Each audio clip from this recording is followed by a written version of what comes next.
Muy buenos días, mi nombre es Leonard Maiguel, yo soy médico cirujano, magíster en infecciones, profesor de salud pública y epidemiología de la Universidad Manuela Beltrán.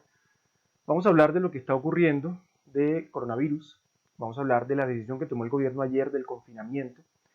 Creemos que es la decisión correcta, creemos y sabemos que eso puede contener la transmisibilidad y vamos a tener menor cantidad de enfermos, de contagiados y de víctimas si lo hacemos bien. ¿Por qué?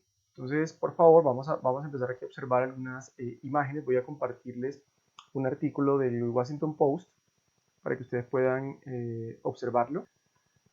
Bueno, vamos a compartirles un artículo del Washington Post donde vamos a poder observar qué pasa en el confinamiento y qué pasa en un escenario sin confinamiento. Vamos a hacerlo con mucho detalle. Miremos, por favor. Aquí tenemos la imagen. Entonces, recordemos, cuando un paciente contagiado entra en contacto por 15 minutos con otra persona, tiene una alta probabilidad de contagiarlo. Esta es una enfermedad muy transmisible, muy contagiosa. Para eso, miremos lo siguiente. Nosotros hablamos de transmisibilidad, de tasa de contagio, hablamos del número reproductivo básico. Es decir, si una persona tiene una gripa y tiene un número R sub 0, R, de alrededor de 1.5, entre 1 y 1.5.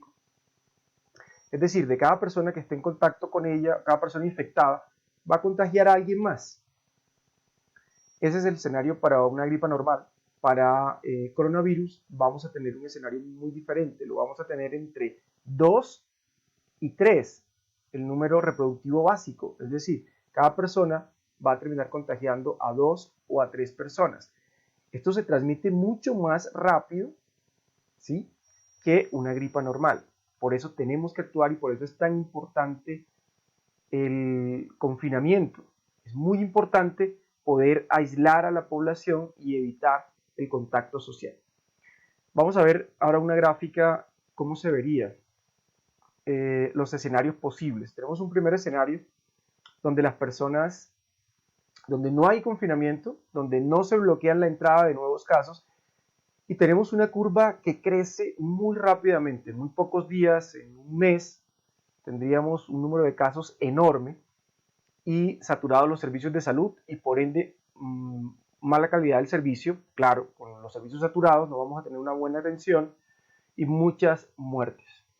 En un escenario más benigno o mejor, fue lo que hicieron en Wuhan, ellos confinaron a partes de la población, es decir, si encerramos ciudades, entonces el virus va a estar confinado en algunos sectores y el resto de la población no va a tener transmisión, pero en cuanto una persona infectada rompa el cerco, inmediatamente empieza la infección en el otro sector. Esto logra aplanar la curva, es mucho mejor que el primer escenario, los servicios de salud responderían mejor y no estarían colapsados, no colapsarían, pero tenemos mejores escenarios. Es lograr disminuir el contacto social, es decir, el confinamiento de toda la población. Miren que acá simplemente se bloquean o se cierran, hay cierres de zonas de las ciudades, pero no hay una medida de disminución de la movilidad, que fue la medida que tomó Colombia, que tomó ayer el gobierno, de tener a todas las personas en sus casas, que cumplamos con el confinamiento. Entonces miren, en este tercer escenario es el mejor de los escenarios posibles para Colombia. Observen el gráfico, los pacientes, muchos se encuentran en sus casas, aislamiento, y se cumple ese aislamiento, entonces la probabilidad de contagio disminuye muchísimo y vamos a tener una curva o una progresión realmente lenta. Eso va a salvarnos muchísimas vidas. Es el mejor de los escenarios posibles para Colombia. ¿Existe un mejor escenario que ese? Claro, por supuesto, y es que se respete el confinamiento en un 100%. Pero estamos en Colombia, hay que ser realistas, no somos el país más disciplinado, entonces muchas personas tienden a romperlo o van a romperlo, de manera que creo que es lo mejor que podemos lograr este escenario. En un escenario ideal es que todas las personas respeten el confinamiento, todas las personas se queden en sus casas y tendríamos una curva que crece muy lentamente, es decir, que hay muy pocos casos nuevos día a día, tendríamos muy pocas muertes día a día y ese sería el mejor de los mundos. Los sistemas de salud podrían responder con gran eficiencia y vamos a salvar muchísimas vidas. Si no tenemos un escenario así, sino que tenemos muchas personas y respetando el aislamiento en casa, el confinamiento, entonces vamos a tener muchísimas muertes, mucho más contagio en menor tiempo y los servicios de salud atiborrados. El gobierno tomó la decisión mucho antes de lo que se tomó en Italia, por ejemplo. Por lo tanto, esperamos que acá tengamos un número menor de víctimas. Acá hicimos un ejercicio de progresión con un número R, el que les contaba al principio, con un número reproductivo básico, haciendo un escenario de 2.5, un escenario de 2, un escenario de 1.5, a ver qué pasaría.